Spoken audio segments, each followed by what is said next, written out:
ki khubor ka Batisi TV.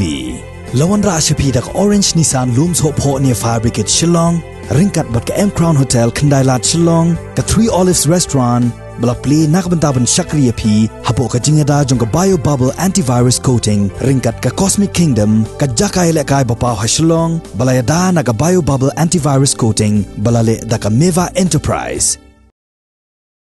Ka Bharatiya Janata Party Meghalaya State Unit kabalabot din ya ka jingwan ra ya ka sengking atiar Hnlc National Liberation Council siya kami Jingïakren kalabot thong bakan sa Pynsngew biang ha menteri katanat ki kampo yeng jong kari Amit Shah anda ulawan yuk kejet biang hakani ka nong ba Shillong ha ubnai leber menta usnem arajar arpuway yakani la pentip na MLA jong ka BJP uba Alexander Hnlc Jingïakren bat kilat pathai khubor ha ka khatnyo tarik urumpang arajar arpuway ha ka jo kapor uba Hnlc uba lashim ya ka lengkor kum uksyang jong ka seng Hnlc uliyatho ba kidon bon tali ki kendon ba ka sarkar jela kan hap ban bot hashwa ban khot Jingïakren ya ka no ka sengking atiar syakami Jingïakren.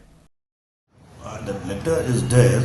They need more information regarding this.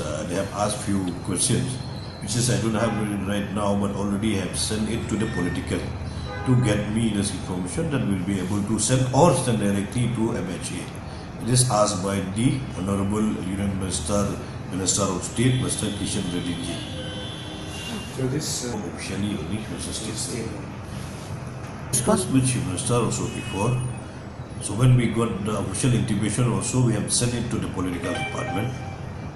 So we are also following up with the issue, and we are also very much concerned about what is the issue which is happening in our state. Definitely, we are going to take it up. But there's just so many, to call to the table of negotiations. You have so many the rules and procedure has to be followed by the government of India. So that has to be looked into it.